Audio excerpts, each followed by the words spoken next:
invite the Honorable Groenewald to address us. Honorable Speaker. Order, honorable members. Honorable Groenewald is on the floor. Thank you. Honorable Speaker, through you to the Honorable President. Achtbare President, u is nou 6 jaar die president van Suid-Afrika. Maar is baie duidelik dat u in hierdie 6 jaar 'n kleinserige president geword het. Suid-Afrika is nie geseënd met baie wêreldkampioene nie. U het die Springbokke geluk gewens en 'n paar ander goeie prestasies op wêreldvlak, maar u het nagelaat om vir Driekus Du Plessis 'n wêreldkampioen geluk te wens. Dis kleinserigheid van u, want hy het eintlik gesê en kritiek uitgespreek wat die meeste mense van Suid-Afrika weet, maar blykbaar weet u dit nie. Nou ek wil vir Driekus Du Plessis in hierdie parlement sê, baie geluk met jou wêreldtitel. Dis harde werk, baie dissipline en hard oefen. Honorable President, it is just natural... Okay, honorable member, I'm sorry, Honorable Groenewald, please take a seat. Honorable member, what is your point of order? Use your mic, please. Okay, they will bring a mic to you.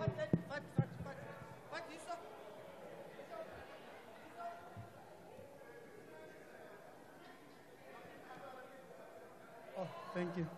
Honorable member, yes? Yes, thank you, Honorable Speaker. I could hear the Afrikaans that was said by the Deputy Chairperson of NCOP. But I can't hear this Afrikaans. So we are requesting to get the gadgets for translation. It's quite important for us to hear.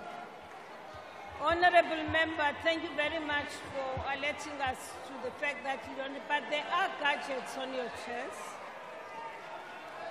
Thank you very much. Order! Honorable members, stelte as a belief. Continue, Honorable Groenewald. Thank you, Honorable Speaker. I think it's just natural that the President will look over his term, and I want to say today to him, Honorable President, what is your legacy? What's your legacy as President of South Africa? And therefore we must go and look at the real facts. And if we go and look at the economy, we will see that when you became the President in 2018, the growth rate, the economic growth rate was 1.3%. Last year, it was 0.9%.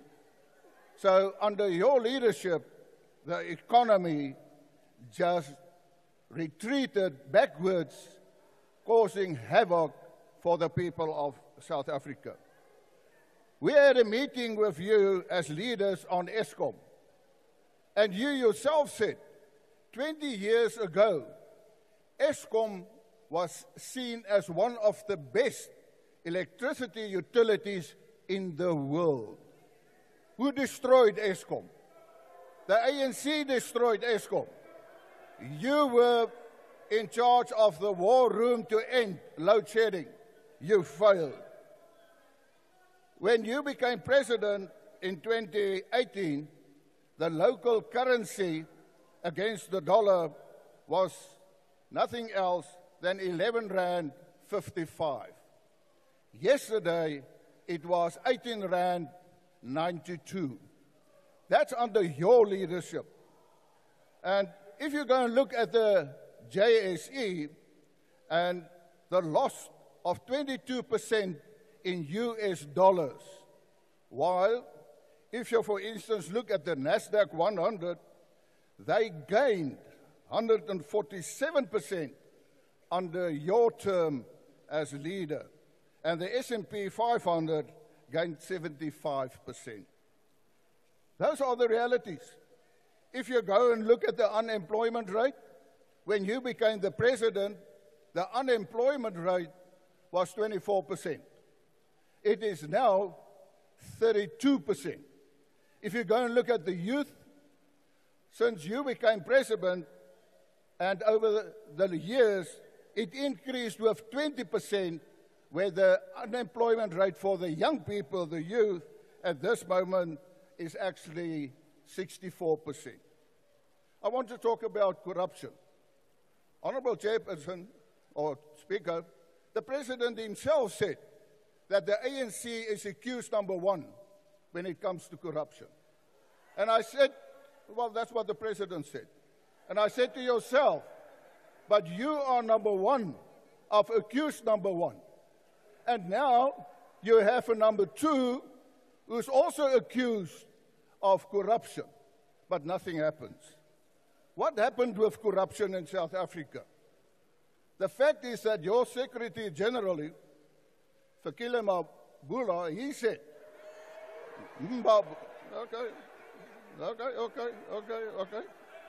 Fikile Mbalula, he said that they lied to protect the former president in terms of corruption. They misused, the ANC misused its position to defend and to protect the previous president. Honorable President, if you look up at the wall there, you will see there's a banner of Parliament oversight and accountability. There was no accountability. There was no oversight. And it comes to you as well as the next president after Zuma. When they came to the Phala issue, it was this ANC in Parliament who protected you. Why? You said you did nothing wrong. Why didn't you come forward and be accountable to the people of South Africa? I want to quote what the Archbishop, Bishop Stanley Makgoba said. He said, and I quote, "It is frightening to realize that as a society, we've become so worn down by lies, corruption, and incompetence that we're no longer interested in finding out the truth. We've been captured by lies." Close quote. I want to talk about crime in South Africa. Honorable President, in terms of the Global Organized Crime Index, South Africa now ranks 7th in the world, 3rd in Africa, because of mafia-styled criminal networks and organized crime syndicates. The murder rate, when you became the president, was 35 per 100,000 of the population. It is now 45 per 100,000 of the population. U agbare president het in New York ontken dat daar so iets is soos plaasmoorde in Suid-Afrika. Ek moes 'n paar debatte met u gevoer het nadat u minstens erken het dat daar wel plaasmoorde is. En u het daarom 'n mate daarvan gesê dat u dit veroordeel. Agbare president, ons sê ons is almal gelyk voor die reg. My vraag is, wat het gebeur in Groblersdal? Die agbare minister van polisie en die agbare minister van justisie gaan gewone hofsaak by waar daar besluit moet word of daar byl gegee gaan word of nie. Het hulle nie werk om te doen nie? Hoekom gaan hulle soontoe? Hulle gaan soontoe want hulle het 'n politieke motief. En daardie motief is om die voorsittende beampte te intimideer. Daar word nou van 3 jong mense verwag om te gerapporteer het. Hulle het gerapporteer. Ek het persoonlik 'n klag gelê teen Julius Malema in 22 sowel as in 23 waar hy uitings maak van shoot to kill. And a revolutionary must not be scared or afraid to kill. Die klagtes is gelê. Hoekom word hy nie gearresteer nie? Dat hy ook gaan aansoek doen, verborg. U is besig onder u leierskap om ongelykhede te skep. Hierdie manne het hulle self gaan oorgee. Hulle is geregtig om borg te kry. Ek wil praat oor hongersnood. Agbare president, u departement van gesondheid sê dat ongeveer meer as 15,000 kinders sterf jaarliks in Suid-Afrika. En 1/3 van daardie kinders sterf as gevolg van honger. Dit beteken 10,000 kinders sterf basies jaarliks weens honger. In KwaZulu-Natal, noord van Durban, is daar kinders wat sand eet, sodat hulle net kan voel hulle het iets in hulle maag. But you, Honorable President, you have a plane named Inkwazi, and I want to say that there's also a restaurant in that plane, the Inkwazi restaurant, where you wine and dine at a rate of 24,000 rand per person.